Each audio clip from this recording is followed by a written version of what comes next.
Imagine standing in the heart of Rome, surrounded by the ruins of an empire. Towering above everything is a monument that has defied time, a symbol of both immense power and brutal entertainment. This is the story of the Colosseum. Our story begins not with glory, but with fire and tyranny. In 64 AD, the Great Fire of Rome devastated the city. The reigning emperor, Nero, seized a vast area in the city center to build his extravagant golden house, a sprawling palace complex complete with an artificial lake. Romans, displaced and resentful, saw this as an act of pure arrogance. Nero's reign ended in chaos, followed by a bloody civil war known as the Year of the Four Emperors. From this turmoil, a new dynasty emerged, the Flavians. The first Flavian emperor, Vespasian, knew he needed to win back the people's trust and erase the memory of Nero's self-indulgence. His solution was a stroke of political genius. He decided to drain Nero's private lake and, in its place, build a magnificent public amphitheater, a gift to the Roman people. Construction began around 72 AD. This wasn't just any building. The Flavian Amphitheater, as it was originally known, was an engineering marvel. Built primarily from travertine limestone, tuff, and brick-faced concrete, it was the largest amphitheater ever constructed. It stood 4 stories high and could hold an estimated 50,000 to 80,000 spectators. The design was incredibly sophisticated, featuring 80 entrances on the ground level, allowing the massive crowds to enter and exit in minutes. A complex system of underground tunnels and chambers, known as the Hypogeum, lay hidden beneath the arena floor. This subterranean world was a bustling backstage, filled with elevators and trapdoors to hoist gladiators, animals, and scenery into the arena for a dramatic entrance. Vespasian died before his grand project was complete. His son and successor, Titus, finished the construction and inaugurated the Colosseum in 80 AD, with a spectacular 100 days of games. Imagine the scene, the stands packed with Romans from every social class, from the emperor and senators in the best seats down to the commoners and women at the very top. The air would have been thick with anticipation, the roar of the crowd deafening. So what exactly happened inside these walls? The games were a diverse and often brutal spectacle.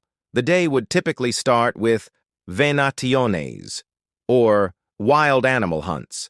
Exotic beasts from across the empire, lions, tigers, bears, crocodiles, and elephants, were pitted against each other or against armed hunters called bestiarii. These hunts were a display of the empire's vast reach and its power over the natural world.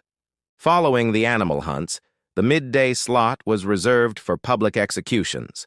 Condemned criminals and prisoners of war met gruesome ends, a stark and public reminder of Roman justice and the consequences of defying the state. But the main event, the one that has captured the imagination for centuries, was the gladiatorial combat. Gladiators were typically slaves, prisoners of war, or condemned criminals, though some free men volunteered for a chance at fame and fortune. They were trained in special schools, learning to fight with different weapons and styles. You had the retiarius with his net and trident, the heavily armed murmillo, and the thraex with his small shield and curved sword. These weren't just chaotic brawls. They were highly skilled duels, a deadly martial art performed for the masses. The fate of a defeated gladiator often rested in the hands of the crowd and the emperor. A thumb turned up or down could mean the difference between life and death. One of the most astonishing spectacles was the naumachii, or mock sea battles. For these special occasions, the arena floor was flooded, and full-sized ships would reenact famous naval victories. It is a testament to the incredible skill of Roman engineers that they could transform a dry arena into a miniature ocean and back again. However, these were rare and likely only happened in the early years before the permanent Hypogeum was fully constructed. For over 400 years, the Colosseum was the epicenter of Roman entertainment. The games served a crucial purpose. They were a form of bread and circuses, a way for emperors to keep the populace happy, distracted, and loyal.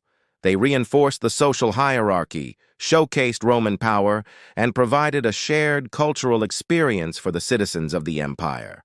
But empires don't last forever. With the rise of Christianity, the morality of the games came under scrutiny.